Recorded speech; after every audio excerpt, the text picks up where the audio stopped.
Good morning. My name is Stanton Lawyer, and I serve as the editor-in-chief of the Howard Law Journal. It is my distinct pleasure to welcome you to the 12th Wiley A. Branton Symposium.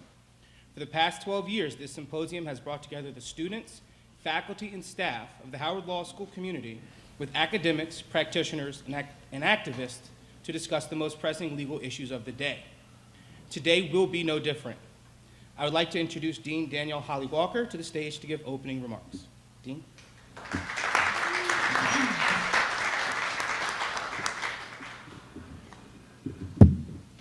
Good morning, and thank you so much for being here for our 12th annual Wiley Branton Symposium.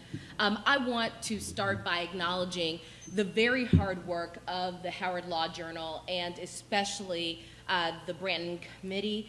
And I'd like to especially acknowledge Stanton Lawyer and also Akasha Perez at the back of the room who've worked so hard to put this together along with the rest of the committee. Ms. Jackie Young, who is usually in the room, who is the staff advisor, and the faculty advisors, Professor Gavel and Professor Sims. We would not be able to continue the work of the Branton Symposium without the generosity of Sidley Austin and Michael Nimiroff, who have been committed to this symposium from the very beginning. And soon after I arrived, we talked, and he expressed his personal commitment and the firm's commitment to this event, and I really appreciate it, and Howard University School of Law appreciates your commitment to this event. I'd also like to thank Debevoise and Plimpton for their ongoing support of the symposium. So before we get started, I just wanted to say a few words about Wiley Branton and why he really embodies the slogan of this law school, which is to lead in the fight for social justice. And you have a full bio of Mr. Branton in your program, and in just a minute we will hear from his granddaughter. But Wiley Branton was born on December 13th, 1923 in Pine Bluff. His father and paternal grandfather owned and operated a taxi cab business, and he was educated in the segregated schools of Pine Bluff. His wartime experience, he then went to the University of Arkansas at Pine Bluff, and his wartime experience in World War II opened his eyes to the horror and madness of prejudice. And when he returned from military service, he became active in civil rights. In 1956, Branton filed suit against the Little Rock School Board for failing to integrate the public schools properly after Brown versus Board of Education, and he worked very closely with Thurgood Marshall on that case. They became very close friends during this period of stress and potential violence, and the case made Branton nationally known and led to his recruitment as executive director of the Voter Education Project. During a 30-month period from 1962 to 1965, Branton worked with representatives of the major African-American civil rights organizations to register almost 700,000 new black voters in the South.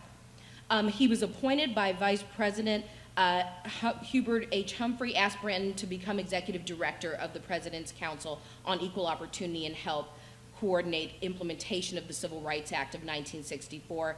And then in December 1977 came the announcement that he would become dean of this law school. He took that post at a troubled period in the law school's existence, and he was proud of his work in restoring some of the historical prominence to this law school as a creator of black civil rights lawyers and put us on the right track ever since. In a speech by Thurgood Marshall that he delivered in this room in 1978, he said this about Wiley Branton. He said, Wiley integrated the University of Arkansas. He went back down there and did the cases that I mentioned. He went from there to Atlanta and up to Washington. And he said, Wiley stands for brains and guts.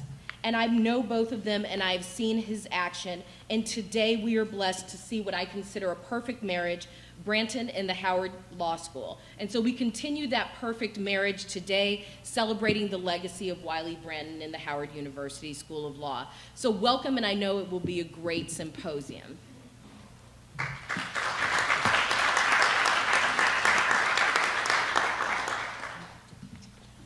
Thank you, Dean Holly Walker.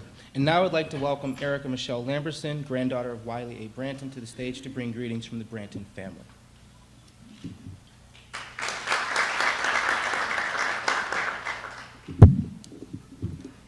Good morning. Good morning. Thank you. My name is Erica Michelle Lamberson, and I am the granddaughter of Wiley Austin Branton Sr. It is my great honor to welcome you all on behalf of my entire Branton family, to the 12th Annual Wiley A. Branton Howard Law Journal Symposium. I would like to acknowledge the presence of my mother, Beverly Branton Lamberson. Please stand. Thank you. Daughter of Wiley A. Branton Sr., and my father, Eric Dwight Lamberson. My uncles, aunts, and cousins regret that scheduling conflicts prevented them from attending this year, but through me, they extend their gratitude to you all for making this event possible for yet another year. My mother, Beverly, has been supporting and attending this event since its inaugural. I have been attending by her side since I was 10 years old. I wish I could say that every year I took detailed notes and asked intellectual questions of the speakers and aimed to soak up every drop of knowledge that they shared.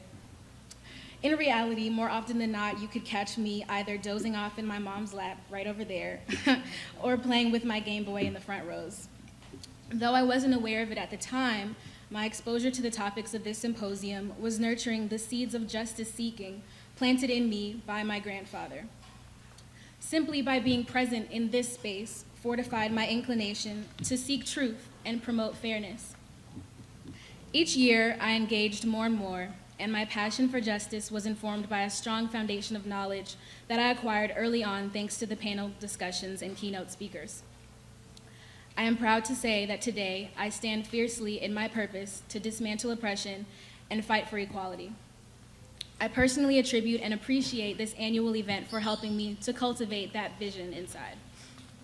And so I would like to sincerely thank Dean Holly Walker, Mike Nemiroff, and others from Sidley Austin, Howard Law faculty and staff, and especially the hardworking Howard Law Journal students for creating, organizing, and continuing to honor my grandfather and his commitment to justice through this annual event. Let's give them all a round of applause.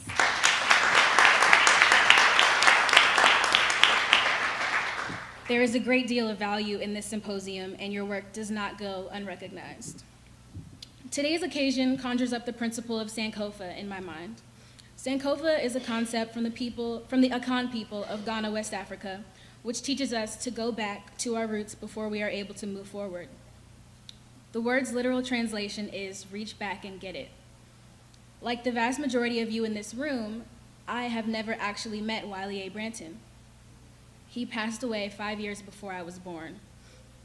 And so this concept of Sankofa resonates extremely significantly for me personally, because it tells me that it's okay to reach back into my ancestry, fortify the connection that I have with my grandfather, despite my inability to share space and time with him.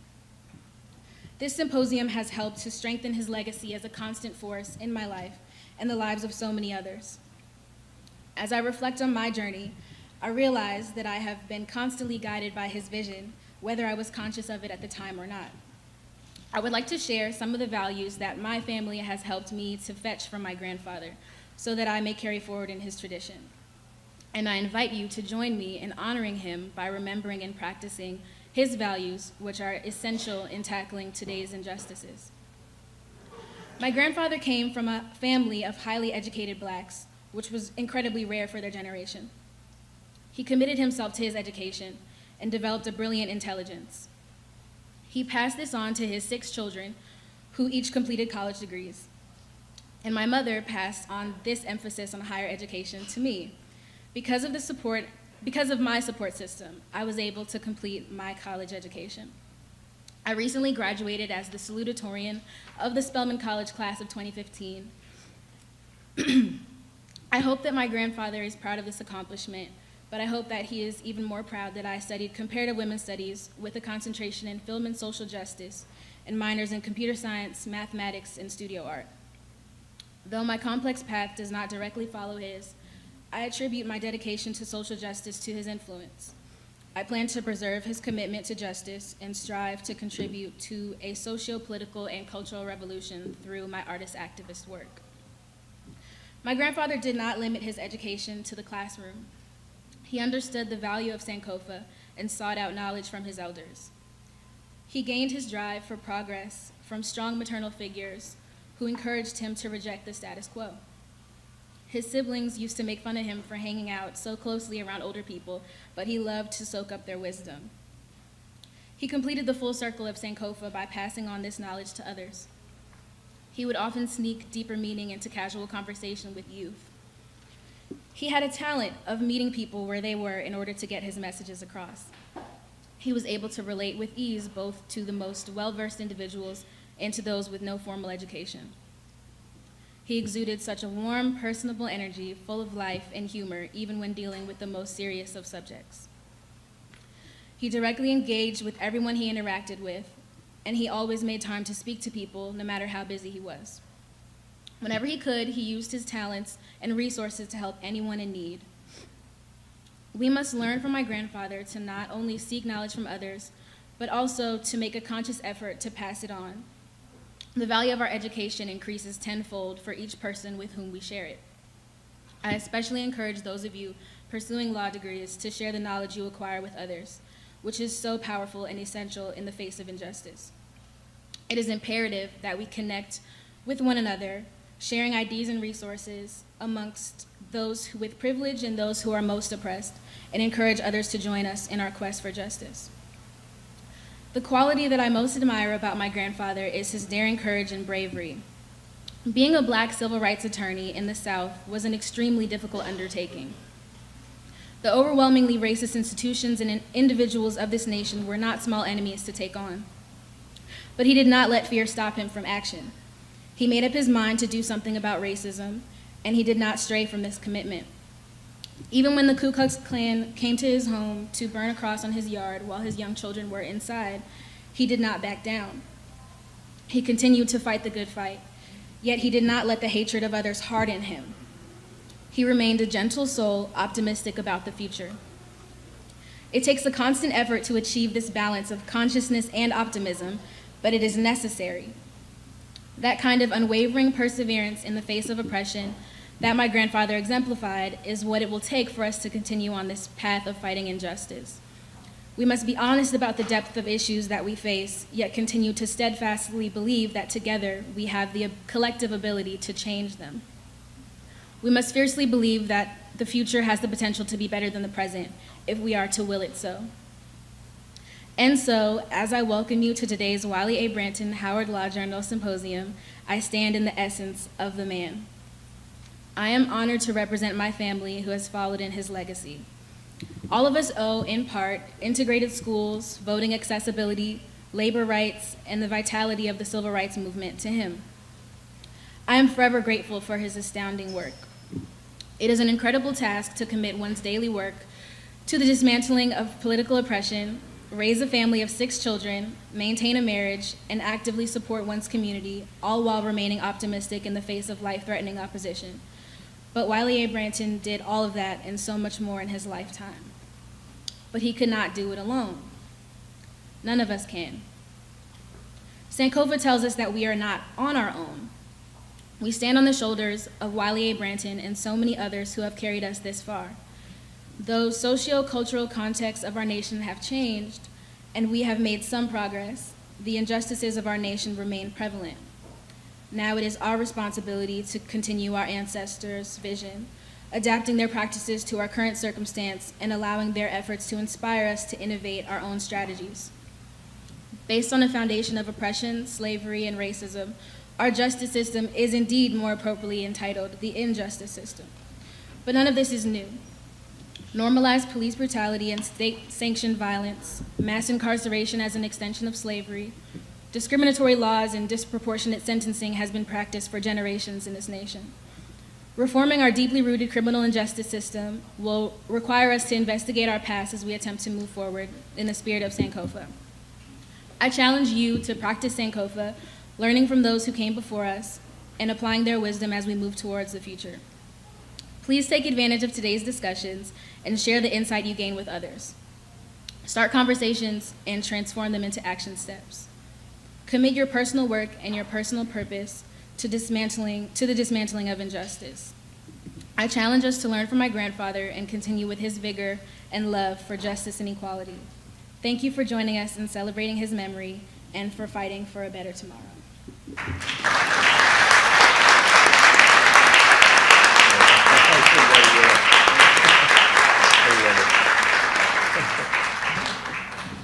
Thank you, Ms. Lamberson, and congratulations on your recent academic success.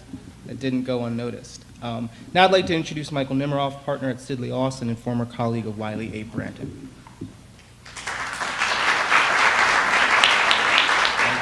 I have only unprepared remarks, and I will make them brief.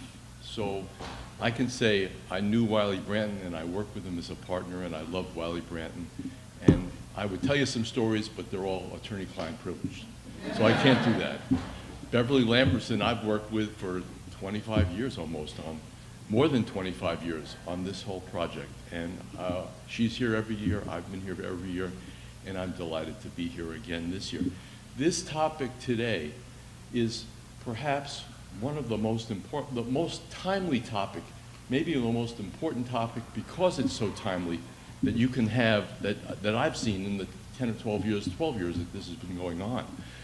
I mean, this is the first time in several generations that there is some kind of agreement across across political parties and across ideologies that something has to be done with the prison population in America today, which is at the heart of one of the major problems of the criminal justice system. I mean, just in the paper yesterday, there was a story about thousands of prisoners in halfway houses and federal penitentiaries that are going to be let out of jail in the next few days. The next few days. That's the first major and concrete step in this process that seems to be starting now, just in the last year or two. You know, I come from I started my practice in the 70s. That was a time for Attica, which is not some province in Greece, but was a prison in upstate New York in which 40 or so people died during a prison riot, and led to looking at what's going on in the prison population and in the prisons in America in the 70s. And of course, that was also the era of President Nixon, and really not much happened as a result of that. I was involved in some legislation called the Runaway Youth Act, which passed in the late 70s to try to take that population of runaway children and not put them in prison, which I went around to prisons in 1973, 1974, looking at the conditions of children as young as 7 years old in Florida State Penitentiary. I was there. I couldn't believe it. In Lorton, in Virginia. At that time, there was no thought about reforming the justice system or reforming prisons or trying to reduce prison population. I remember from that time Wizard of Iz. I don't even know if that's a cartoon anymore around, but that was a cartoon then. There was a picture of the king speaking to a big crowd, and he said, "I will reduce crime in the streets by 50%. Crime in the streets then was the phrase for what the Nixon administration and what they were trying to stamp out. And the king was going to reduce it 50%. And from the audience, someone screamed up, "How are you going to do that, reduce crime in the streets?" And his response, "Build more roads." That's how you reduce crime in the streets, build more roads. Well, it's a different time today, and the topic for this discussion today is really so timely, and I'm looking forward to hearing it. And thank you so much. I'm delighted to be here.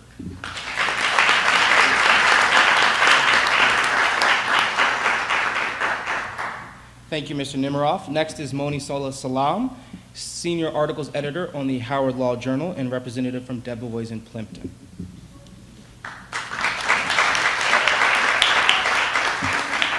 Thank you. I'll be brief as well.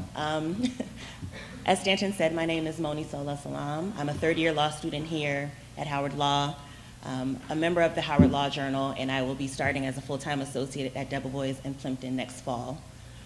Debevoise and Plimpton is pleased and honored to have been supporting the Howard Law Journal and the Branton Symposium since 2010. And we look forward to continuing to support the Howard Law Journal and the Branton Symposium in the future. Thank you.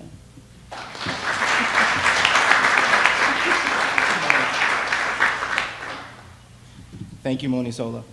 And thank you all for joining us today. We live in strange times. Earlier this year, the Department of Justice released a report concluding that the law enforcement and judicial system of a town in our great nation had engaged in a racially motivated pattern and practice of violating the First, Fourth, and Fifth Amendment rights of the town's residents. Sadly, this is not the first time such a report has been issued, and it likely will not be the last. We live in the days of the Innocence Project, which can rightfully boast over 300 exonerations based on DNA evidence. Yet we must ask, why do we even need such an organization? We live in the days when prosecutors go to jail for destroying and failing to turn over exculpatory evidence as the law commands. We live in the days when juvenile court judges go to jail and make deals to keep private prisons full of young bodies and destroyed futures. We live in the days when former congressmen, senators, and U.S. presidents admit that the laws that they voted for and signed were wrong and have contributed to the mass incarceration of millions of people. From one perspective, it is easy to conclude that the criminal injustice system in America has run amok and lost its most basic principle, justice.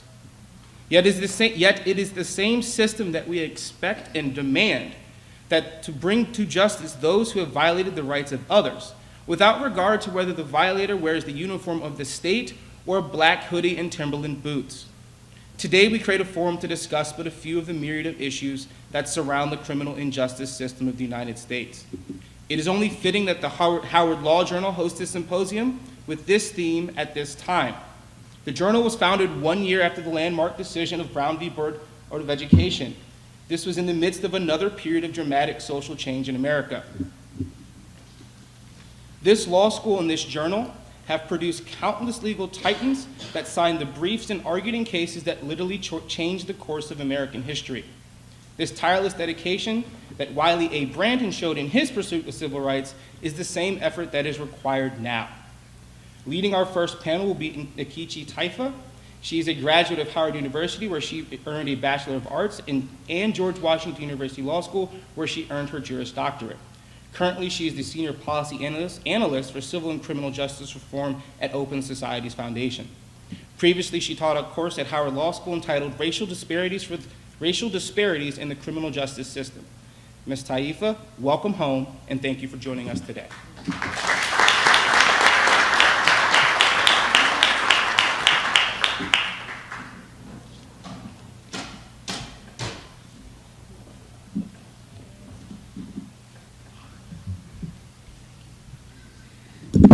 Thank you so very much. I would like to extend greetings to and thank Dean Danielle Holly Walker, the family of Wiley A. Branton, the sponsors, and the Howard Law Journal. I am so very pleased to moderate this panel this morning featuring some phenomenal change agents who have been at the forefront in impacting the criminal justice system through not only strong community outreach, but through the type of social engineering articulated by the legendary Howard University Law Dean Charles Hamilton Houston. Today, over 50 years after the passage of the 1964 Civil Rights Act, 20 years after the passage of the Omnibus Crime Bill of 1994, the United States has moved from overt racist lynchings and explicitly blatant discrimination as the order of the day to mass incarceration as its punishment of choice. There are now over 2 million people behind bars and nearly 2 million children with an incarcerated parent. 1 in 3 black males born today will go to prison at some point in his or her life. There are over 500% more women in prison today than in 1980. A primary driver of this mass incarceration is the disproportionate representation and unequal treatment faced by blacks at each stage of the criminal punishment continuum, including stops and arrests premised on racially discriminatory profiling, police misconduct and brutality, the abuse of prosecutorial discretion in charging decisions, a skewed system of plea bargaining, lack of diversity in jury pools, improper use of peremptory challenges to remove blacks from juries, harsh, rigid, and unconscionably lengthy mandatory minimum sentences, the racial application of the death penalty, and legalized discriminatory treatment in employment, education, housing, public benefits, and the franchise based on one's former felony status. So as part of this symposium's Reforming the Criminal Injustice System theme. Our panelists will be using their own scholarly research and areas of work to take a deep dive and to set the stage for us. So it gives me great honor at this point, and I know that you have their bios, but permit me to just highlight just a few points from our panelists. It really gives me great pleasure to first introduce Attorney Erin Johnson, Howard University School of Law alumna, 2007 graduate. Erin serves as the Assistant Director for the Clinical Law Center here, and she's also the committee chair for the Criminal Justice Committee of the local NAACP. It really brings a smile to my face because Erin was one of my students here in the seminar that I taught, racial disparity in the criminal justice system back in the day when she was a law student. She served as a judicial law clerk. She's working on Capitol Hill. A committed social engineer, Erin's passion lies in using creativity in the law to reform the criminal justice system. She has published scholarly article in the Howard Law Journal, and I'm looking forward to seeing your upcoming article about the negative impacts of DC's lack of statehood on criminal justice reforms in the District of Columbia. So let's give it up for Erin Johnson. Next, I would like to introduce someone that I just met today, Jasmine Phillips, who serves as a Public Policy Fellow, Georgetown Women's Law. Jasmine Phillips, she is truly a rising star. She is a very recent UCLA Law School graduate, 2015, just passed the bar, yay, okay. While in law school, she also co-chaired the Educational Rights Clinic and Reentry Clinic, served as senior editor of the Chicana Latino Law Review, and as a student in the Youth Justice Clinic, she addressed civil needs of detained youth. She's interned with the Vera Institute of Justice, the Judicial Inspectorate for the Correctional Services in Cape Town, South Africa, the NAACP LDF, and the LA HIV Law and Policy Project. And in 2016, she will begin an esteemed clerkship with Honorable Ronald Ellis. She just recently published a comment in the UCLA Law Review, and she will be publishing an article in the Howard Law School Journal. So let's give it up for Jasmine Phillips. And our final panelist, you know, I've really watched her over the past several years that she served as the Criminal Justice Director at the ACLU at the National Capital Area. Her name is Seema Sadanandan, okay? And I must say, Seema is an expert organizer. She is a superb analyst, and she is a tireless advocate for the rights of others. She oversees the ACLU's legislative and advocacy efforts in criminal justice reform. She leads the organization's efforts in combating discrimination and addressing issues that have a disproportionate impact on communities of color. She is the primary researcher and co-author of the ACLU report, The War on Marijuana in Black and White Behind the DC Numbers, which exposed the racial disparity in marijuana law enforcement. And in coalition with other groups, Seema has been instrumental in developing DC-wide campaigns to advance the dialogue about racial bias in police practices and lobbying the DC Council and everything else. And she spearheads the ACLU projects that seek to intervene in the school-to-prison pipeline and to end mass incarceration. So with that, we want to begin with Erin. You have about 10 to 12 minutes to just share with us some of your views, and then we will go on and proceed on. So Erin. Awesome, thank you. It's really a distinct honor to be here at my alma mater, speaking about something that's so important to me, which is criminal justice reform. I think or hopefully like a lot of you, it's why I came to law school. I was a crime and justice minor at the University of Michigan when I was in college, and I taught creative writing to nonviolent prisoners in the local county jail. And so I had a really early exposure to the system that I feel like really negatively impacts so much of what especially Black and brown people have to offer here in the United States. as Professor Taifa mentioned, I was a student of hers in the Racial Disparities in the Criminal Justice System seminar when I was here at Howard. Again, one of the reasons I came specifically to Howard was to work on and to figure out how I could contribute to dismantling mostly what we call now the system of mass incarceration. What I really have been working on over the past few years is focused on federal sentencing reform, prison reform, the system of felon disenfranchisement. I'm sure many of us are familiar with Michelle Alexander's The New Jim Crow, talking specifically about how the prison system and how people are incarcerated, particularly African Americans, has created a system of second-class citizenship. It's created a system in which discrimination against people because of their status is legal. And one of the things that I found in law school and that touched me in a really deep place, it was hard to recognize that so many of the things that I felt that were wrong ended up being constitutional, right? Like you do this research, and I was published, as Professor Taifa also mentioned, in the Howard Human Rights and Globalization Law Review, which is now the Howard Civil Rights and Human Rights Law Review.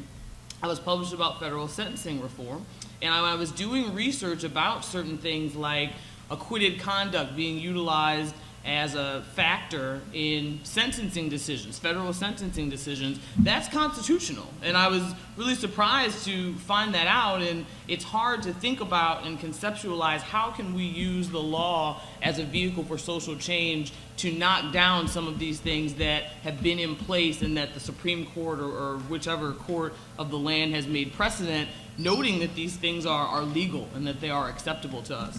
It's the same thing about the death penalty, for example. When I was in Professor Taifa's class, my final paper was I rewrote, or she gave us really creative control. She said, I want you to create something that would demonstrate what you would want to see in the criminal justice system if these racial disparities that we've discussed over the course of this semester didn't exist, or if they were addressed in a way that was realistic. And so what I did was I rewrote fellow Howard Law alum Thurgood Marshall's opinion as a majority opinion in the case that, I can't remember, McCleskey versus Kemp.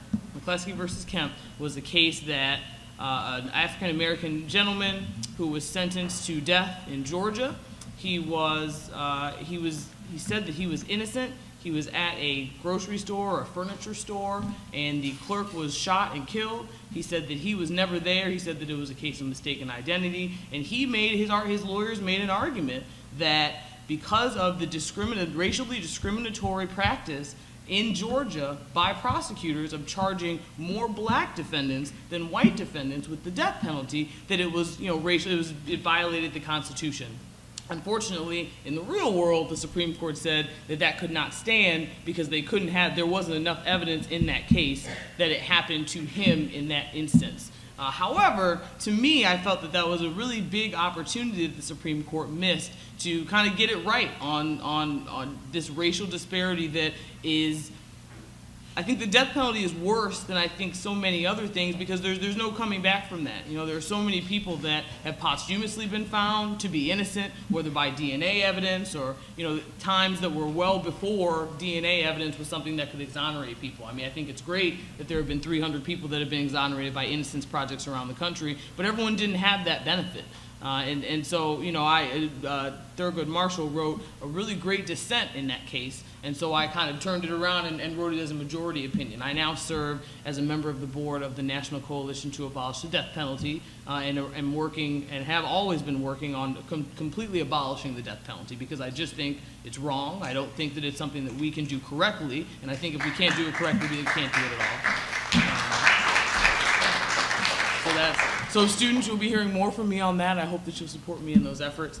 Something else that has been really important to me in my work has been a re-entry policy. Again, talking about this second-class citizenship that people have just because they've been incarcerated. I think so many of us recognize and know that many of the people that have been incarcerated may not have been incarcerated because they actually did something. I mean, as Professor Taifa mentioned, again, the discriminatory use of plea bargains in the system, particularly in the federal system, results in many people taking responsibility for things that perhaps they didn't do, or that it can't be proven beyond a reasonable doubt that they did. But there's so much fear, and reasonable fear to some extent, that they'll go to prison for long periods of time. If they accept these plea bargains, they accept responsibility, and they end up being incarcerated. And then they come back out, and there's no system to support them in becoming or wanting to be a contributing member of society. I've had many people that are close to me in my life that have been incarcerated, and that is something that has really impacted me in a strong way, because these are people. They have humanity, and I think that the system that we operate in now does not demonstrate the humanity that everyone deserves. I think that people have the opportunity to make changes in their lives. I think people have, but there are not systems in place or programs in place to help them make those successful choices. I think that one of the things that I've really been working on here in my role as the criminal justice chair with the NAACP is implementing the new Ban the Box law that came into effect in DC in the end of 2014. The Ban the Box law here, we really hope that it will continue to be seen as a nationwide model for Ban the Box laws around the nation. There is going to be an event here at the law school next Wednesday at 12:15 in the Holy Cross foyer, where the NAACP Criminal Justice Committee, so me, the Office of Human Rights, they are outside in the foyer. They have an information table about the law, and the Criminal Law Society will be bringing you all a teach-in about this law. The law, it allows you to file a complaint not only when an application asks about someone's criminal history, but also if you are a returning citizen and you try to get a job. Returning citizen is the term that we use for people that have come back from prison, in case people don't know. If you try and get a job and you're denied a job and you think that it's solely because of your status, then you can file a complaint for that as well. One of the things that makes the law so interesting is that the fine amounts are very high, and the fines are split between the complainant and the government. So let me say that again. So if you file a complaint and you are successful and there's a $2,500 fine, that money is split between you as a complainant and the government. Okay, so it's a strong incentive, I think, to allow people to really work in their communities to ensure that the businesses in their communities are complying with the law, that they cannot ask people about their criminal history at the initial employment stage, and that they cannot hire somebody just because of their former incarcerated status, unless there are some minor exceptions. If you work with children, I think there are a few other exceptions that are on the books. But most places, if you have more than 11 employees in the District of Columbia, should not be asking you if you have a criminal history. And this law has already changed on a nationwide level. A lot of large retailers that have stores in every state. If the district, if they have one application for the whole United States, then they're more likely to change that application for the entire United States, even if it's not the law in those other places, because there are so many jurisdictions that have laws like ours. I mean, we are added to a small list of local jurisdictions that have a Ban the Box law, but I think this is a really good start, and I think, again, that the DC law could be seen as a model for other jurisdictions around the country. I was really glad that Ms. Lamberson spoke about her artist activist work as well, outside of all the things that I do here at Howard and on the Criminal Justice Committee at the NAACP. I'm also a musician. I'm an artist, and so I think a lot about how can I connect my criminal justice reform desire to reform the criminal justice system with my music. How can I create music that is going to speak to that and speak to my desire to make that change? And I think that whether it's music or whether it's computer coding, I know there are some really great organizations here in DC that are utilizing people's coding skills to help find returning citizens opportunities to use internet to get jobs, to get housing. I mean, these are things that are really important to people that are returning citizens in our not only locally, but in our nation. I'm really looking forward to continuing this conversation with Professor Taifa and Seema, who I've worked with on a number of things. She really is quite an expert organizer. I'm really excited to hear from her. And Jasmine, who I just met, but I've heard some wonderful things about. I'm really glad to see so many of you here. I hope that you're really paying close attention, I would say, to what's being said here today, not only on this panel, but throughout the day. This really is a time in our nation when there is a tide moving towards some really radical reform in the criminal justice system. And I of course, would love to see Howard at the forefront of that. So thank you.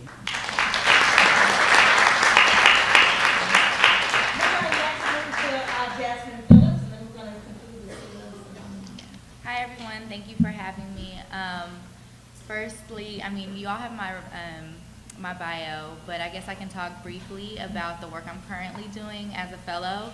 I am a fellow through Georgetown Law, the Women's Law and Public Policy Fellowship Program, and my fellowship is funded by the Ford Foundation, and I'm placed at HIPS, which is a harm reduction service provider.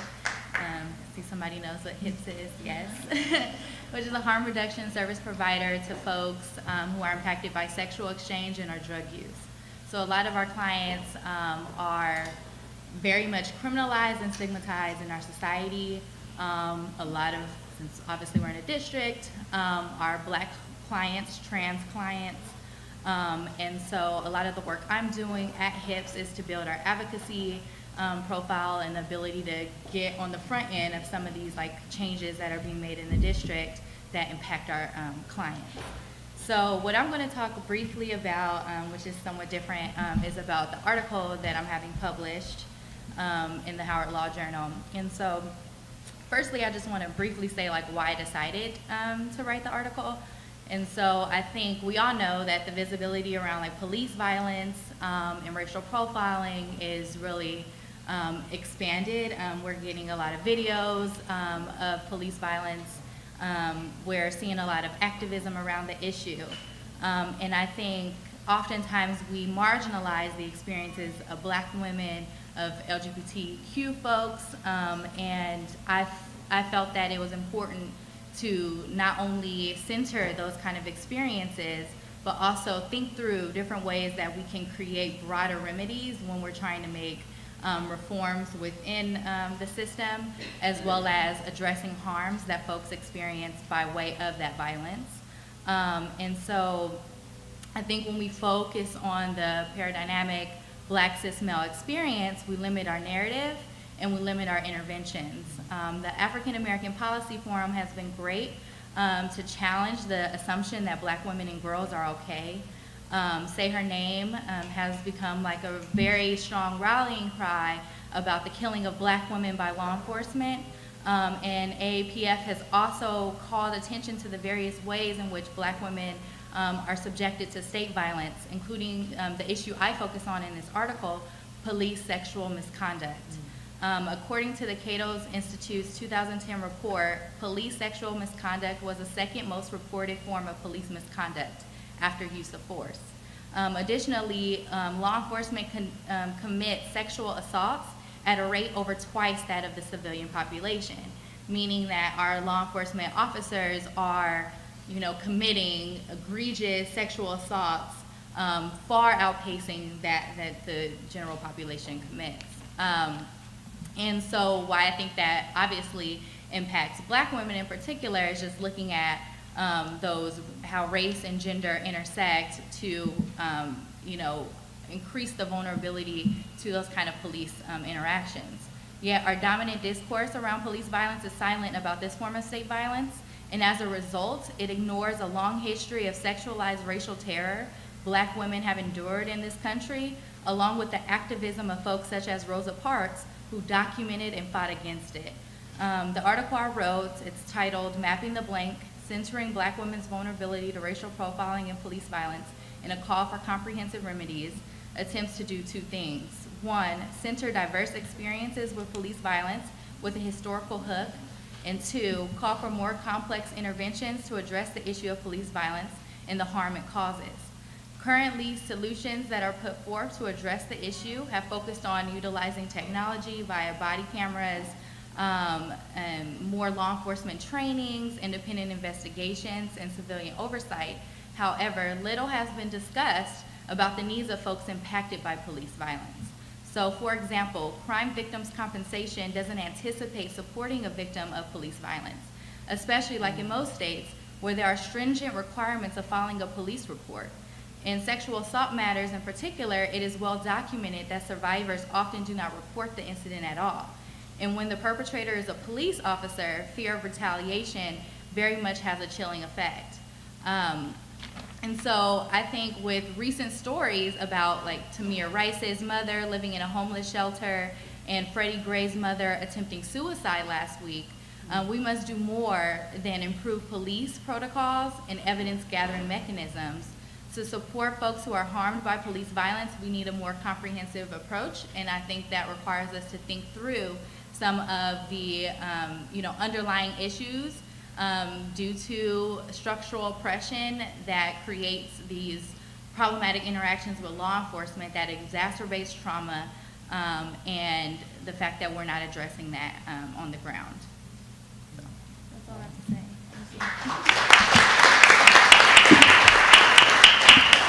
Thank you very much. And Seema from the ACLU, share with us. Put my phone here so I don't go on and on. My name is Seema. I'm an attorney here in the District of Columbia. And first of all, I want to thank you all, and Nkechi, Aaron, and Jasmine. Thank you for including me in this important discussion. I'm an attorney here in the District of Columbia. I'm also a mother of 4 daughters and a resident here in the district. I work for the American Civil Liberties Union, which many of you may have heard of, and which had little relevance to most of my life and most of my history as an organizer and a person working on issues related to racial justice. But after I graduated law school and ultimately when I ended up at the ACLU, I began to realize that the Constitution, the Bill of Rights, these laws that had largely been used to imprison, to dehumanize people in this country, that they were actually our weapons, and they were our weapons for the movement, and they were also the vehicles by which we could establish freedom, equality, and dignity as the constitutional premises of democracy. So I take that very seriously now in my role as not just the criminal justice director in the ACLU, but also a movement ally and an organizer. I'll talk briefly about how I approach, personally, criminal justice reform, particularly noting the work here in DC, and then the state of mass incarceration and criminal justice here in the District of Columbia. So to me, there's sort of 4 or 5 broad principles that I use. When we think about mass incarceration and the problems in the criminal justice system, I think we're all clear on the fact that they run along racial lines, particularly in a place like the District of Columbia, where despite double-digit decreases in the black population here in DC, our DC DOC system has remained over 92% black as far back as we look. So first, I believe that we should be democratizing the law. One of the ways in which communities are systematically disenfranchised from the ability to adequately prepare a defense to the charges that are levied against them as individuals and as communities as a whole is because of this language of the law. It is so elite, it is so European, it is so inaccessible. It's inaccessible to many of us even after we graduate and take the bar. And we owe it to our purpose to democratize that information and to create a shared language so that people can talk about their own issues in a way that is legally relevant and that they can identify those issues for those of us who would like to reform the system. Secondly, we have an obligation to validate the experiences of people, the real life experiences. It's so tempting to take a position after you graduate from law school on a particular topic, and I'm not saying you shouldn't. Like, for example, school to prison pipeline, and to go into a community and to dig out school to prison pipeline as it fits into your project parameters. But I urge you to listen to people and to be willing to change your course and change the way you approach issues, because I think that when you do that, that your research, it will be able to resonate with individuals. Thirdly, I believe that accountability, as an attorney, one of the things I learned was that the best attorney, movement style attorney, was a client-centered attorney, right? An attorney who was completely accountable to their client. Well, what do we do when the issues impacting our clients are disenfranchising entire communities? What do we do with that conflict when the best organizer is actually a person who is entirely accountable to a community? And what do we do with the conflict? And I think being really aware of those potential conflicts and addressing them head on is a useful exercise. Fourth, I think that we should be building power. I mean, this is fundamentally an issue of power. Sometimes it's criminal justice, sometimes it's economic justice, sometimes it's with respect to education. But the issue of racial justice is an issue of power and differential access to resources and power. And so we, as attorneys or as professionals, we will learn that when we walk into a room, we command a certain legitimacy, even when we are only talking about something that has been wholly experienced by someone else. I mean, that's what our job is oftentimes. But we need to be careful to the extent that we work in policy, that we do not co-opt and appropriate the experiences. We need to allow and empower people to speak about the same issues that we're talking about, even in ways that don't resonate with us, and perhaps later we can talk more about that. And finally, I don't believe in pursuing laws and policies. I mean, they're good indicators, and it's nice momentum for our movement.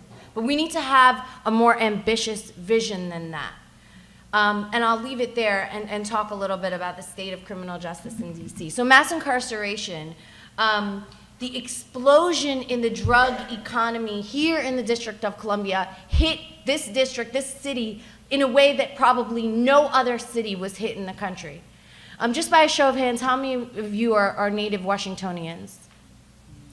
So you know what I'm talking about when I say the name Rayful Edmonds. And probably most of you have heard that name, but I can't tell you how this character that supposedly democratized the drug industry in DC, how this character resonates in the mythology and the history as well of this city. And the reason was because DC did not have jobs. There were so many people who were unemployed, and so when the opportunity to become a street-level entrepreneur became available through the immersion of the crack market and the crack industry, DC became the city with the highest concentration of drug markets of any city in the country. And so when we look back to the 1990s, the homicides in this district were in the numbers 400s. And just to give you an example, like a mode of comparison, today it's about, what, 120, and it's all hands on deck? That's high. So it was very high, 400s in the 1990s.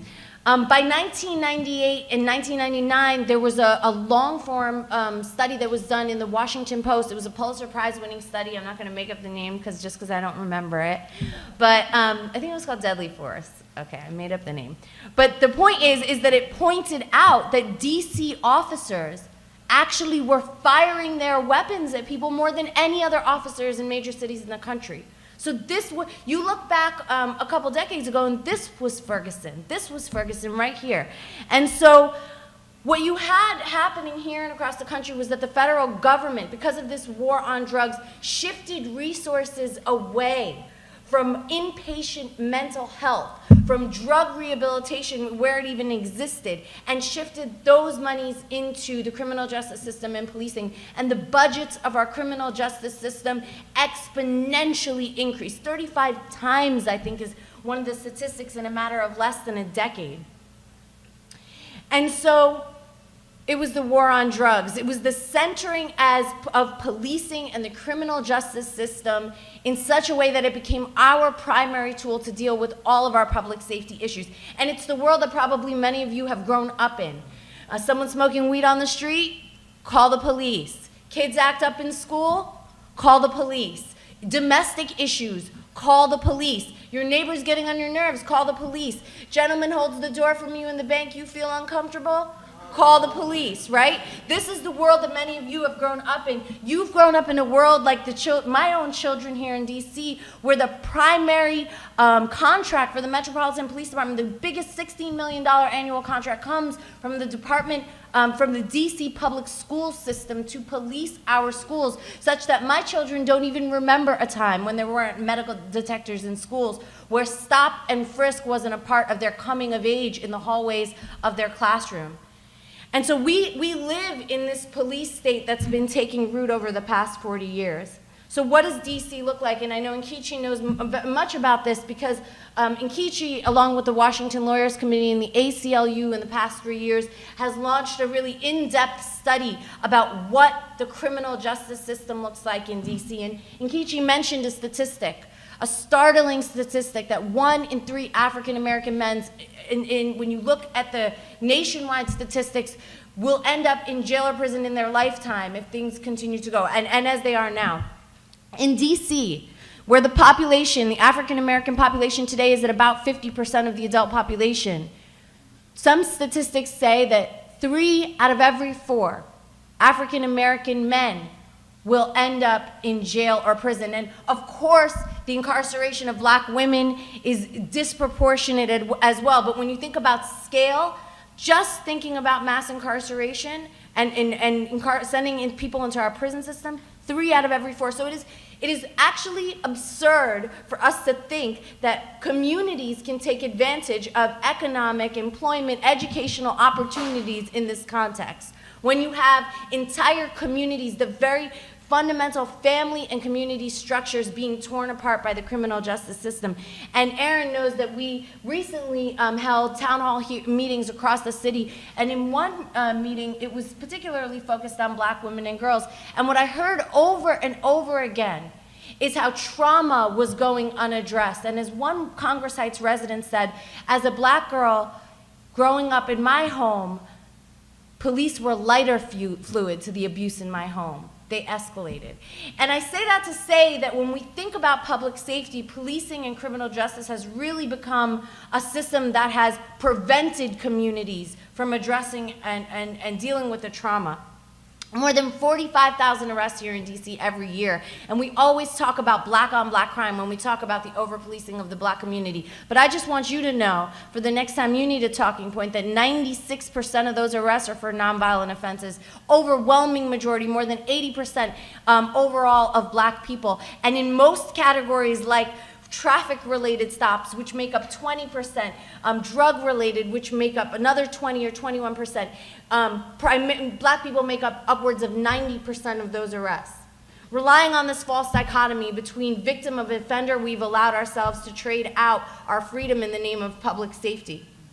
We've turned our police departments into roving streets, searching the streets for suspicious people. And I'll just say Jason Goldsby is just one of many, many, many examples.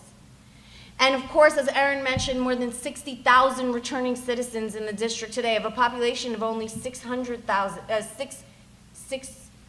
600,000, yeah. 8,000 people return from prison in the district every year, prison or jail.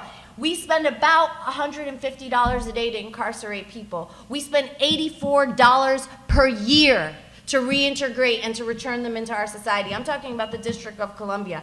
Tremendous untapped potential in our communities, in our prisons, in our jails. And I want to just say one more thing. I know that the time person's looking at me sideways like, you better wrap it up. 3 short points on courage and the Black Lives Matter movement.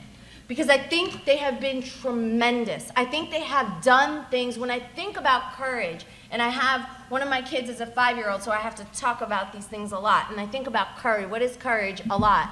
I think about the willingness to disrupt the everyday status quo of our lives and to force people to be the so-called unliked one, to go into the mayor's press conference and to shut it down and to not allow that conversation to move forward. And I want you to know that we as attorneys, we are the frontline warriors in the movement not just to reform, to transform the criminal justice system and the system of racial injustice that exists here in DC and in this country. And Law for Black Lives, a movement collective of lawyers here in the District of Columbia, is just one example of attorneys across the country who are coming together to support this movement work.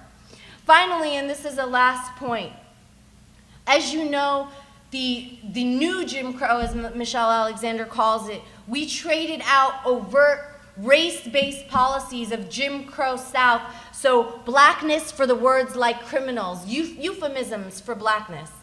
And today, I want you to be very aware that we have our public officials are shifting strategies. The war on drugs is ending because it's not profitable. That's why it's ending.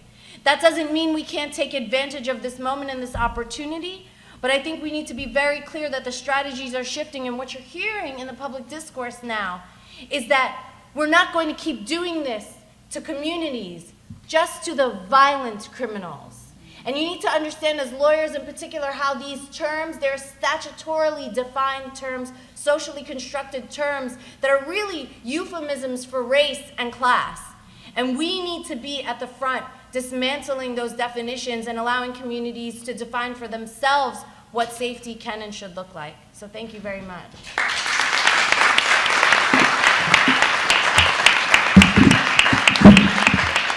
Wow.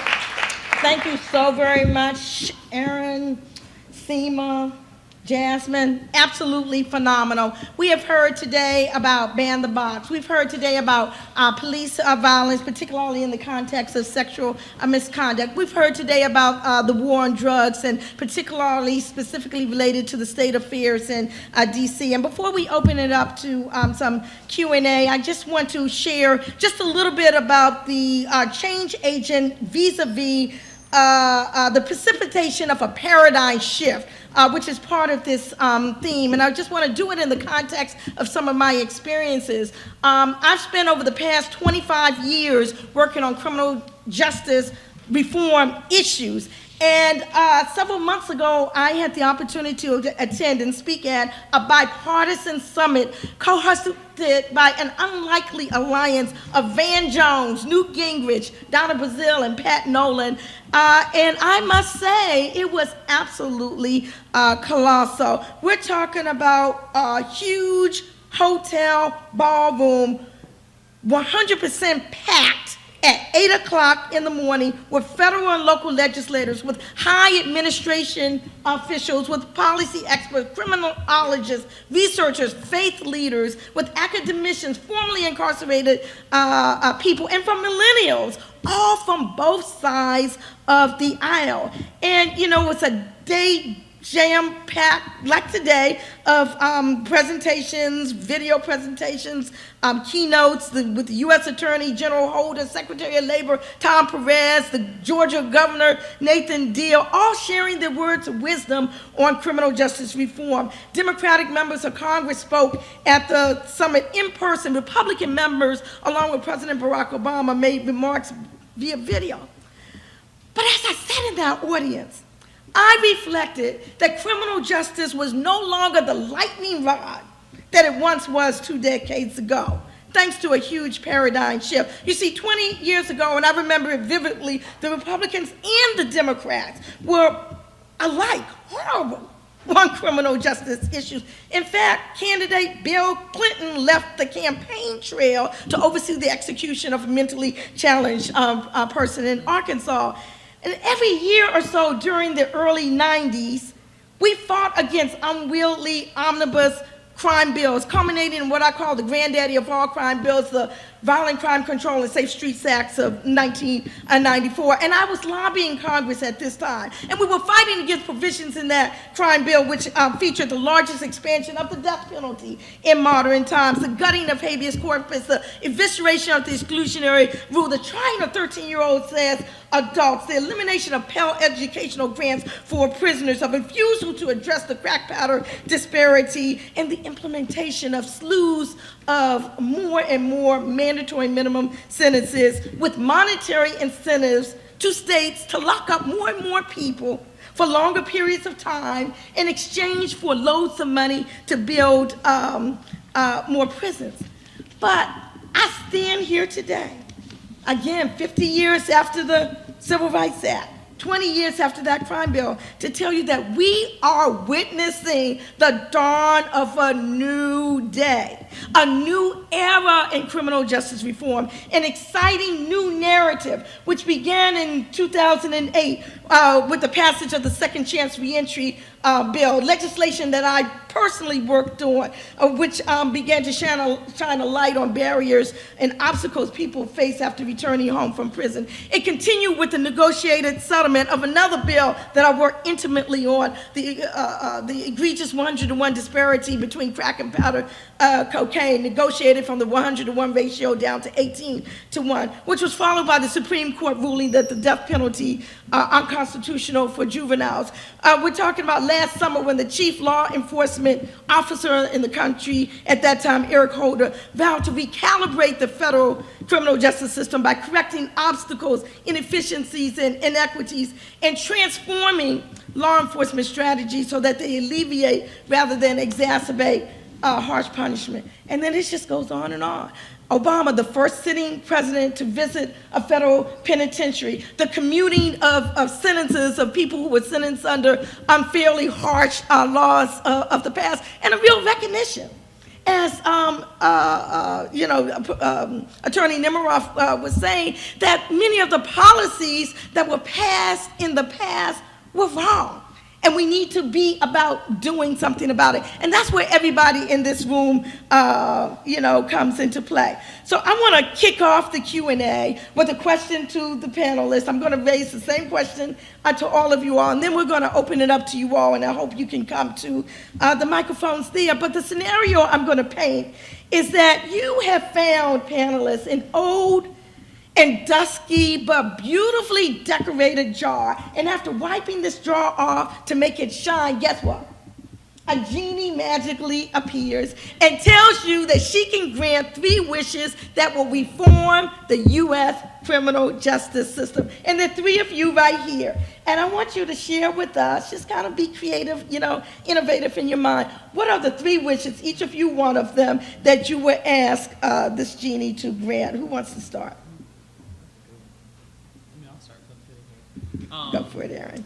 So the first thing, and the thing I think is the most important, something I learned in college in my criminology class, was that our system at least used to feign, the criminal justice system used to feign that it was a rehabilitative system, particularly the prison system, right? It was this idea that people would go to prison and we would give them these opportunities to, learn and to think and to change and to emerge as members of society, contributing members of society. And so I would totally ask the genie to change our system to a rehabilitative system, right? I mean, I think we all acknowledge that there are some people, that for whatever reason, are, I don't want to say for whatever reason, for a lot of reasons, that stem from economic disparities or socioeconomic status or unemployment, et cetera, are incarcerated. And I think that we have to provide those opportunities for people to be successful upon release. And I think that if we're not doing that, like we're not doing that now, we're not going to get our recidivism rates down. We're not going to get any way for people to make changes in their own lives that maybe we can't help them make for themselves. And I think so. I would want to see a rehabilitative system that was steeped in restorative justice principles, right? Like, how can we build community across the lines of, I may have harmed you, you may have harmed me, I may have harmed your family, we may have come into contact in a way that left both of us traumatized. And none of that is addressed, I think, as Seema talked about. None of that is addressed in our system. And so I think a rehabilitative system that's steeped in restorative justice principles would at least alleviate a lot of the issues that we see, particularly with our high recidivism rates. I would also love to see, it's hard to pinpoint like it's 3 wishes, but I don't know how I would narrow it down to 3. But well, actually, you only need to come up with 1 because you have 2 colleagues who can share with it. But I like that rehabilitative system steeped in restorative justice principles that takes us away from this reliance on punishment as the sole,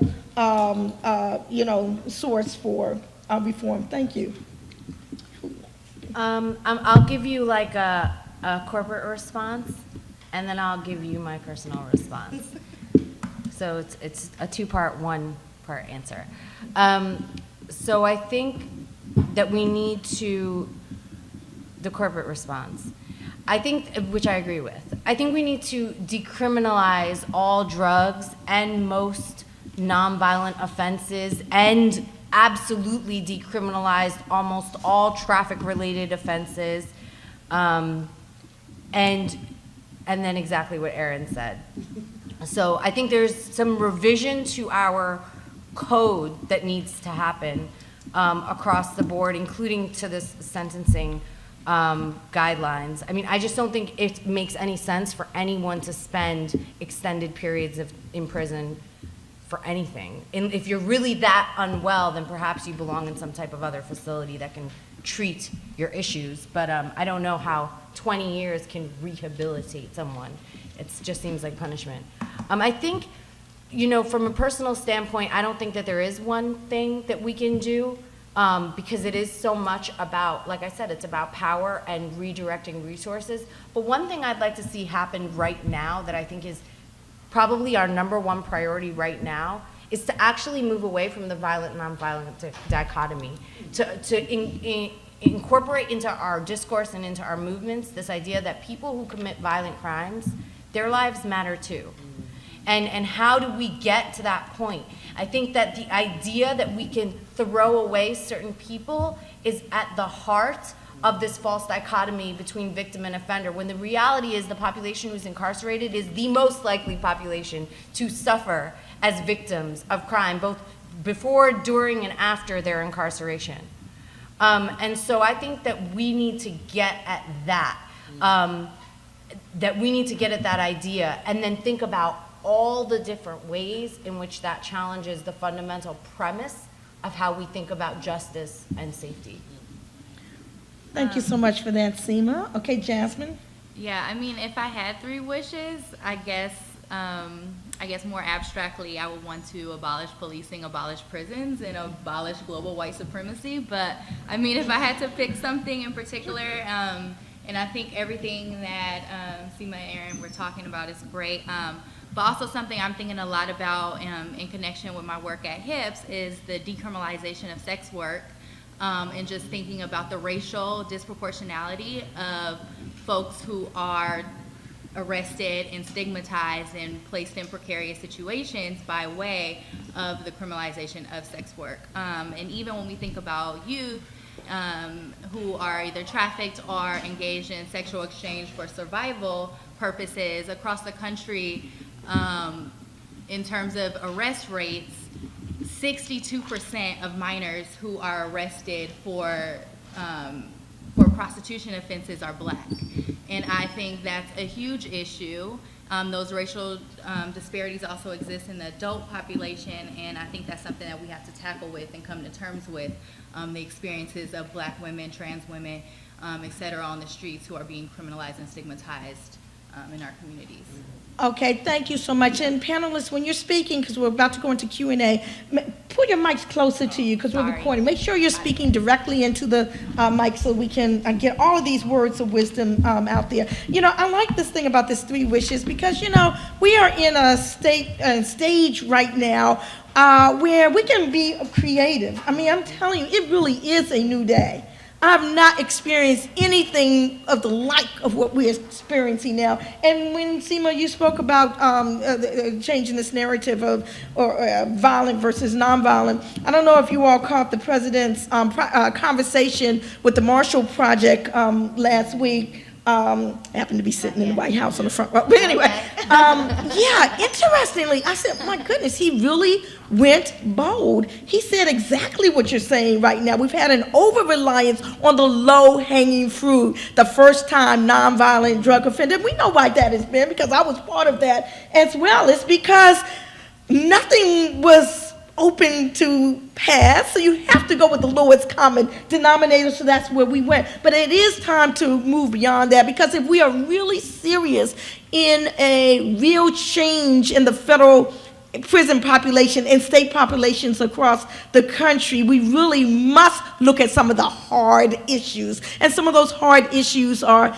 people who were convicted of violent crimes. And I know one of my conservative colleagues once said something to the fact that, we really should not be judged forever on something that might have happened on our worst day. I mean, where is our compassion? Where is our mercy? So with that, let us see who wants to share, who has any questions for the audience. Please come to one of the mics so that we can hear some of your pearls of wisdom and questions and get some responses from our illustrious panel. And when you come to the mic, I would like you to speak into the mic, but introduce yourself, say who you are, and if you're representing someone or a student or whatever.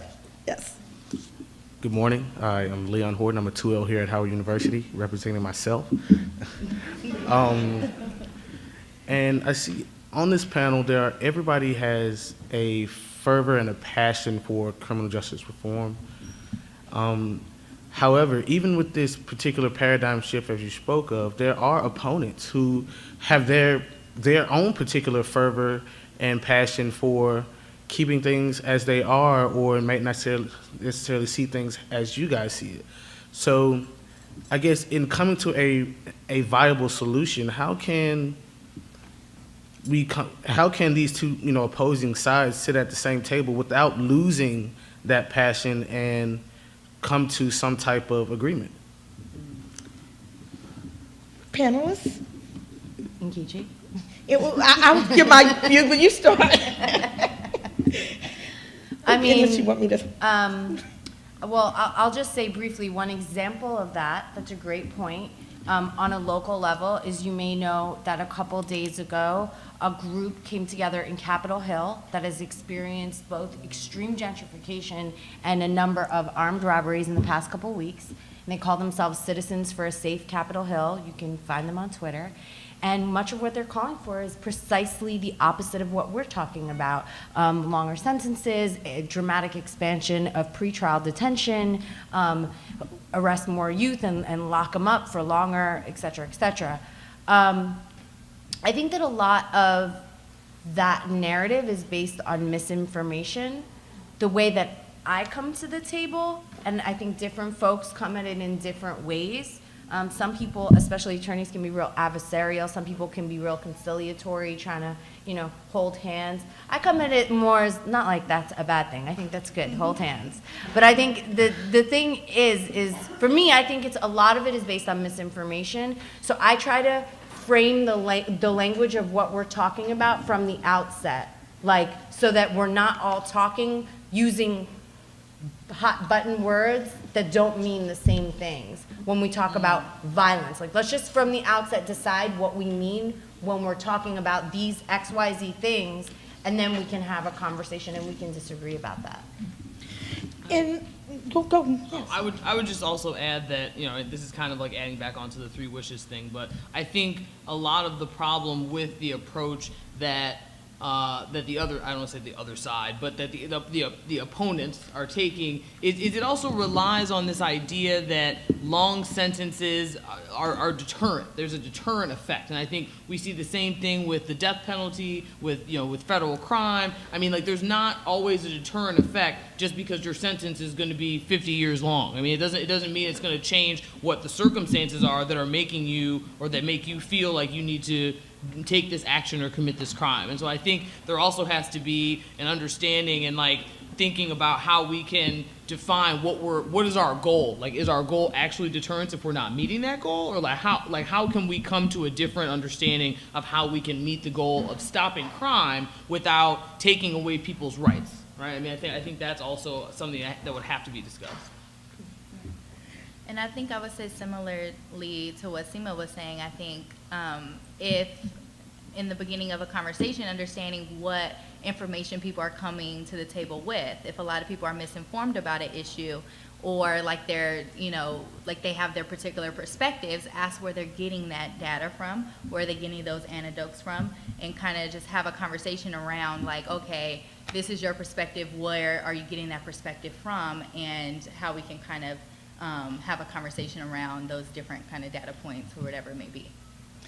And actually, this is playing out right now on Capitol Hill, and not as dismal as one might think. While there are disagreements, people are at the table. There are several pieces of legislation pending right now: the Sentencing Reform and Corrections Act, the Safe Justice Act, bipartisan legislation with some of the staunchest conservatives that are out there, teamed up with some of the most progressive people. You have Senator Grassley with Senator Cory Booker. I mean, I'm just saying, bipartisanship, the seeds of it is being sown right now, but it's really incumbent upon us and people who are out in the streets, because that has a lot to do with it as well, to demand that we have real reform. And it's not going to happen until both sides come together. So thank you for your question. Thank you.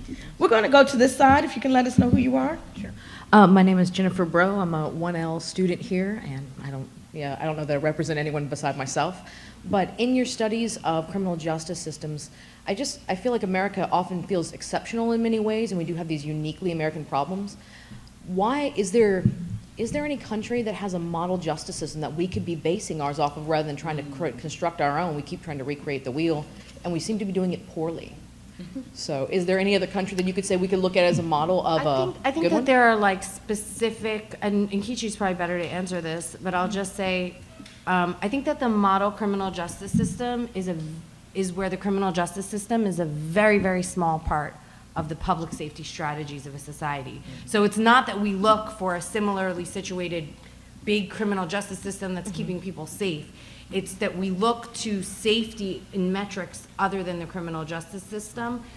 There are going to be the need for police in certain circumstances until we come up with an alternative. And I think that especially with respect to drugs, there's a lot of European countries that are doing it. I think the Netherlands is one example. But in terms of criminal justice, I think that entire idea, the premise of seeking justice through punishment, is a fallacy that you're not going to find a good example of a bad idea. I would say a few things. I would say I also would love to see justice that is more community-based, and I say that maybe looking from like tribal societies, right? Like looking at societies where you have, we are a group, we are a team, we are a family, right? And we are looking at this, we are policing ourselves in a sense, right? Like we are taking the initiative to say that this is our block, this is our community, this is our city, and we have, and I mean, I guess it could be elected. I mean, I think some tribal societies have elected elders and things like that, but it's looking at it as we are a community and we are going to come together and make decisions about what kind of behavior we don't want to see, about what kind of behavior we think we need to stop, and how we're going to go about doing that. Like, I've always looked at federal judges, and I guess I get confused because they can do whatever they want. Like, they can fashion. You hear these judges sometimes making these really cool, sentences that really actually address what the problem is in a certain case. But like federal judges don't do that. And so it's like, I also would love to see more activist judges, I guess. I mean, judges that are really going to say, like, I'm a federal judge and no one can fire me. So I'm going to say that this person should go to this program and do this, and I can say that and no one can say that it's wrong. And there was something else, but I can't remember what it was. So those are two good things. Great question and great comments by the panelists. Let me just add that it's important to compare apples and apples, because a lot of times we're looking at apples and oranges. People talk about some of the great advances in some of the other countries, but one of the things that needs to be looked at, in some of these countries, they have very, very homogeneous populations. Everyone's the same. It's not much diversity with respect to the population. So that's like an apples and oranges type of scenario.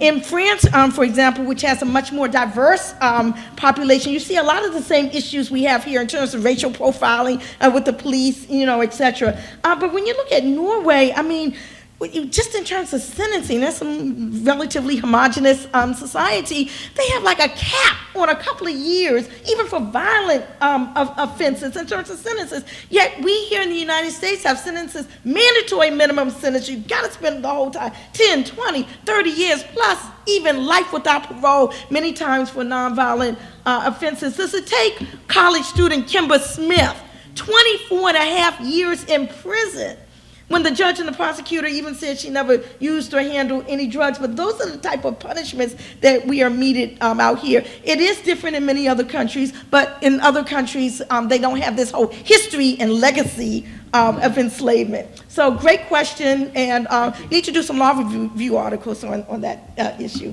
the international comparisons and all. Okay, let's come on over here. Yes. My name is Ken. I'm a first year 1L. I'm here to represent Fox and the Wall Street Journal. Okay. Really funny. The reason I'm asking this question, taking from the opposite position, from the Republican side, the conservative, libertarian side, well, what you just presented is interesting, but it's quite conspiratorial. It's statistical in nature. You know, there are lies, damn lies, and statistics. And what you just presented is just a bunch of statistics. What about free will, coincidence, you know, free choice, personal responsibility? That would be their line of argument. That all of this that you've just presented is just coincidences. You know, many coincidences, millions and millions, maybe tens of millions of coincidences, but coincidences nevertheless. I love that. Tens of millions of coincidences. Panel, let's respond to this comment. I think that could be an argument made. So leaving aside the statistics about racial disparity in incarceration, what we know is that, for example, the war on drugs has had zero impact on use and availability of drugs. And in fact, the war on drugs and the prohibition of organic compounds has actually drove the supply and demand and the creation of synthetic compounds. So we know that it's not making us safer. You know, Aaron pointed out that prison sentences have no deterrent effect on violent acts. So we know that it's not making us safer. I think that even if we did not think that there was any racial animus behind the construction of the system producing tens of millions of coincidences, I think that what we can all agree is that data shows that the single most effective way to reduce homicides in a community is to give people jobs and give people affordable housing. And so I think that, you know, we need to ask the question of, does it work? And if it doesn't work, we need to do something different. I think that's very Republican. Okay. Let's go to our next question or comment. Introduce yourself. Hello, yes. My name is Brandon Smith. I'm a third-year member of the Howard Law Journal. My question is about rehabilitative justice. I'm a huge fan, and I've noticed that it's taken off, actually it's been kind of consistent, especially when it comes to juvenile justice, sort of diversion programs, or even reentry for youngsters. The problem is, why hasn't it really been like such a push when it comes to the adult population? Do you think it's because that there's sort of this mentality with policymakers that once you're over a certain age, you just can't be helped? Because I think if you even frame it in terms of money, which kind of motivates everybody, if you make these people, I guess, profitable members of society, it helps the local economy. So why aren't we doing that? Like, what's your thought on that? I would, I'll jump in on that just because I'm really passionate about that, so I'm glad that you asked that. I think it's because, I mean, our system is not based on the idea, again, that people have humanity, right? Like, it's this idea that, well, like, children, they're young and they're still impressionable and we can change them, but, like, once this person has gone down this road, like, it's over for them. Like, they're broken, like, we can't fix them. And I get it, like, ostensibly, like, no one can fix any other person. But I think people can make changes to themselves. I think that if people have, you know, the basic needs that are necessary to cultivate the kinds of changes but I mean, obviously those change, that person has to want to make those changes, and I think there also has to be an environment that is ripe for that change. I mean, prison really seems like a really bad place to me, right? It doesn't seem like the kind of place that's going to make me feel like, like, I'm gonna like make all these changes. It's criminology 101. Like if you put a bunch of people together that are there for the same reason, like what are they gonna talk about or what are they gonna do? They're likely to perpetuate some of the same behaviors. And so I think that one of the things that any new system or any reforms that we take has to really think about, like, how do we treat people like humans? Like how do we address this in a way that's going to acknowledge the humanity of people and empower them to do better or to not do things that are going to traumatize other people? Again, there's acknowledgement that there are some crimes that are committed that traumatize people, and like that's not something that I think we want in our society. But we have to be honest about really letting people be alive. And like someone said to me once that black kids and white kids, the big difference between them is like how many mistakes they get to make, right? Like black kids don't get to make mistakes. And that's real, you know. It's like people can't learn you can't learn anything unless you make mistakes. I mean, that's just how it works. And so if we're not letting people make mistakes so that they can empower themselves, then we're not going to be able to expect anything different from them. Thank you. And also, I just wanted to say, I think that's a good point that Aaron just raised, is like, even though we have a juvenile justice system, even though we, you know, in our minds think that we treat youth differently, we don't. You know, there are folks who, you know, get sentenced for the rest of their lives for crimes that they committed when they were young. And so it's like, even with that, it's not a good, even, you know, template to follow, because we still treat youth in the same ways, in very, you know, in similar contexts as we do adults. And I think it touches upon what's happening around the country, and much of the reform in juvenile justice was driven by the brain science that came out that showed the tremendous malleability of juvenile brains. And we now know that there's no fine stop at age 18. In fact, that transformative capacity exists well into a person's 20s, the brain science. So for example, in New York City right now, they have a Raise the Age campaign. They're actually trying to raise the age of people before they enter into the adult system to create essentially young adult systems. I say that, I think it's really important. You might hear me even advocate for it here in DC, but I'm also thinking about our elders who have been locked away for decades. And I had the opportunity 5-6 years ago to go visit Marshall Eddie Conway, the Black Panther who started the Baltimore, or who was the leader of the Baltimore chapter of the Black Panther Party, who was incarcerated due to COINTELPRO. 40 years he was in prison. He has only recently gotten out on a technicality, and now he is a producer for the Real News Network. I mean, talk about containing transform potential. I mean, Nkechi said herself, I'm in my mid-30s. I'm way better than I was 3 years ago. So I think that we need to have that ability to believe that people can be transforming throughout their lives, because I think that is actually a part of the human experience. Excellent, thank you. Yes. Hi, I'm Jill Morrison. I'm the director of the Women's Law and Public Policy Fellowship Program that Jasmine participates in. So I had a question about drug decriminalization. So we know that criminalization of drugs has just wreaked havoc on Black and brown families. Addiction has also wreaked havoc on Black and brown families, and my own, so speaking from personal experience.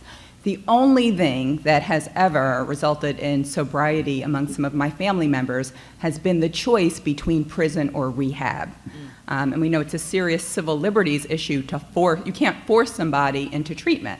So I was wondering how you would reconcile what the effect would be of decriminalization of drugs when you would still have all of these addicted individuals who are just wreaking havoc on their families, and they're actually a danger. So how do you reconcile those two? Would you be willing to force people into rehab if they became a problem? And I also have members of my family who've suffered with decades of addiction and have wreaked havoc on our lives. So I appreciate what you're saying. I think that the model we've been relying on for the many decades, the abstinence model to deal with addiction, has now been proven to be false. It doesn't work. The model that does work is harm reduction, and you can export that idea of harm reduction to not just drugs, but a whole range of addictive and self-destructive behaviors that people take on. To believe that that in drug courts, for example, rely on this abstinence model where you get tested, and if you have a positive drug screening, then you get punished.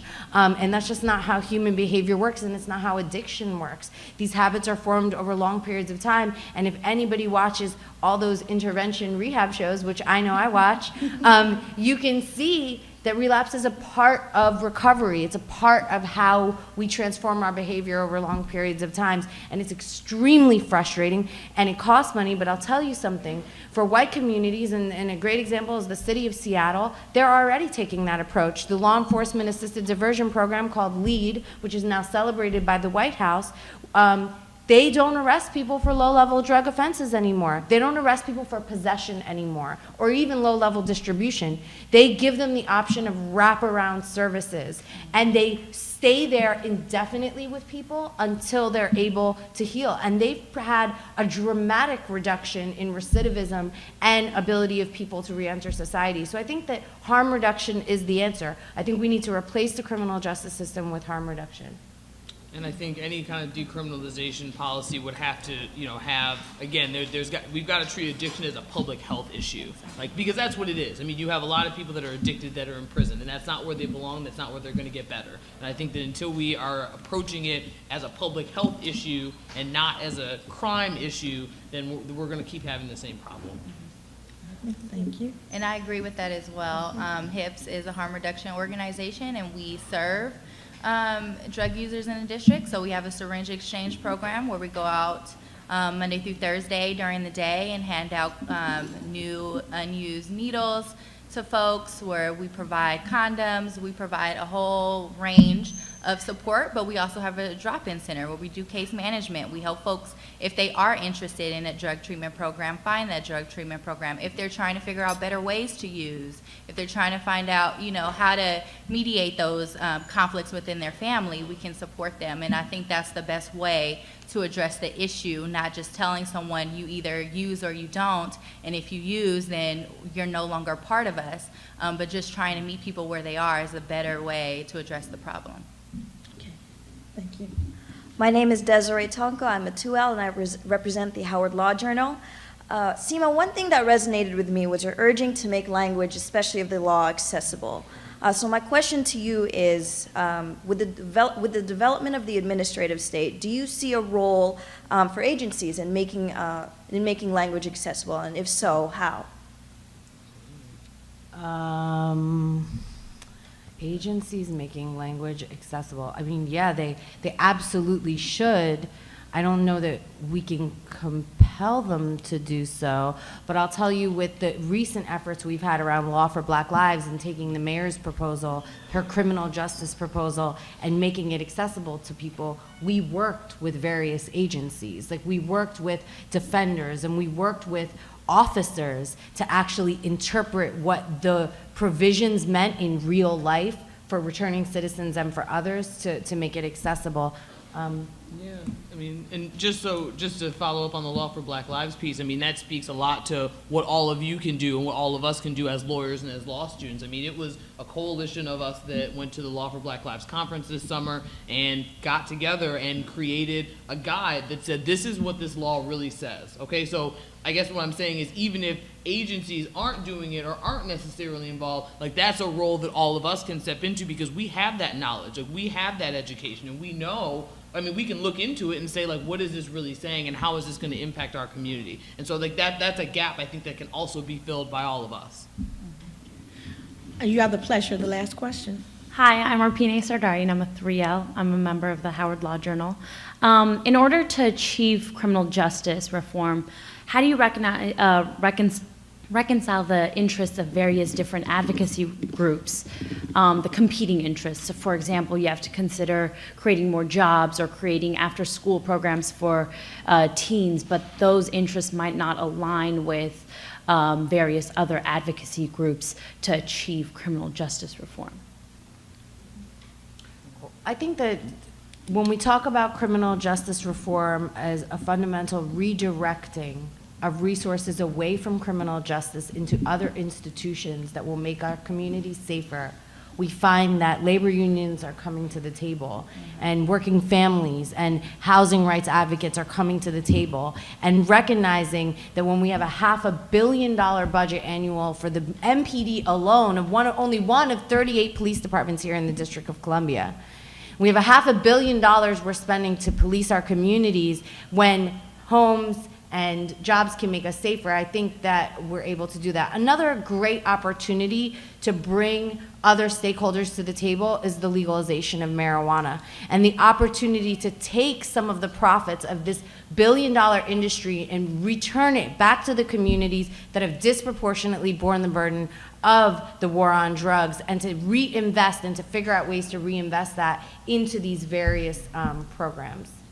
And I do have time. I think a recent example of that, and it's something that I think implicates all three of us, is DC's new body camera law, right? Because, of course, now we all want police to have body cameras, but then sexual assault victims, domestic violence victims are like, hey, I don't want someone recording like this really traumatic thing, or I don't want this, this police is coming into my home. Like, I don't want everyone to see that. And so it was really just interesting. I was watching the hearing the other day, and just, the ACLU was talking about the privacy interests, and like thinking about, there are these competing interests, but there absolutely are opportunities for all of us to sit here and talk about this, and to come to the table and say, how do we balance the equities, and how do we make sure that we're addressing everyone's issues as opposed to just going gung-ho in one direction. In our last 5 minutes, what I'd like to do is allow you the opportunity to just say some closing remarks, very, very brief closing remarks. And while you're contemplating that, I just want to remind us, I know when we talked about those 3 wishes, Aaron, you talked about rehabilitative rather than punitive solutions steeped in restorative justice principles. Seema, you talked about decriminalization of all drugs and nonviolent offenses, and moving away from that violent, nonviolent dichotomy. And Jasmine, you talked about the decriminalization of sex work and the like. And I just would like to share 3 wishes of my own, and really kind of couched in a lot of what you all have already said. But I would say, number 1, that we change the paradigm from a primary focus from the criminal justice system to a primary focus on the healthcare system, that we not have all of our eggs in the basket of the Attorney General, but rather, I know it's cliche, but the Surgeon General, okay. Number 2, that every time a policy is made or a law is enacted, that the impact be looked at upon as if it were white children going to jail. Okay, so a policy is about to, think legislators and the like, think of it as if they are the majority population, that it is their children who will be the ones impacted by that policy. And I think we will have vast differences with respect to the punitive policies. And then finally, which is something someone else touched on, we really need to look at international law, international standards, and that we need to start applying some of those standards to U.S. courts, such as the Convention on Elimination of All Forms of Racial Discrimination, which allows racially discriminatory impact to be actionable as opposed to only intent. And that's one of the problems we've been faced legally within the system, because you have to prove that the prosecutor wanted to do something bad, or the police wanted to. It's very difficult in this day and age to prove racially discriminatory intent. So in our last minute, just speed, give us some last thoughts. My final thoughts are, I'm really happy to see all these social engineers here, all these law students, and I think that we really got to just do everything that we can to hold our democracy accountable, okay? Like, there are a lot of things our democracy says it's supposed to be, and it's not. And I think that there are a lot of things that we are getting educated here at Howard and at law schools across the country to do about it, and we have to stand up, we have to keep having these conversations, and we have to keep working together so that we can hold our democracy accountable. Okay, Jasmine, we'll end with Seema. I am very much grateful to be here today, so thanks for having me. I guess for my final remarks, I just want to say that, like, all of these issues are interconnected. We can't talk about the criminal justice system and not talk about healthcare. We can't talk about criminal justice and not talk about education and housing and all these other issues. And so I think something that's like a bigger project of mine, and like why I've been committed, and like even in the research and in my work too, is how we need to broaden our framework, how we need to talk about all of these issues. And when we're talking about criminal justice, not just talking about drug offenses, but also talking about other ways in which law enforcement negatively encounters our community. And by broadening our framework, we can broaden our asks so that we're not, putting forth interventions that are very much limited and then reinforce the system after the fact. I believe that we have space for it all, so we have a lot of work to do. Thank you so much. Bring it home, Seema. If you all read Brian Stevenson's book, there's a couple paragraphs somewhere towards the end where he talks about how victims came to be represented by the state. The state that was supposed to be representing the state slowly morphed into a narrative where you hear prosecutors say this kind of thing all the time, and it makes me cringe. Because of how the implications, and Jasmine touched on it earlier, the racial disparities in access to victims' services. I think it's a really important piece because, as some folks have mentioned, there continues to be opposition. And much of that opposition actually tries to harness the voices of victims to call for things like incarceration and punishment and retribution. This public thirst for retribution is oftentimes driven or moved forward through the appropriation of victims' voices. Victims' voices which oftentimes make invisible the pain and harm that Black people and Black communities feel. They're often invisible in that conversation because to qualify as a victim who receives support from the state, you may not be culpable in your own victimization. And there's lots of research that's been done on that. For example, you must participate in identifying the person and assist the police.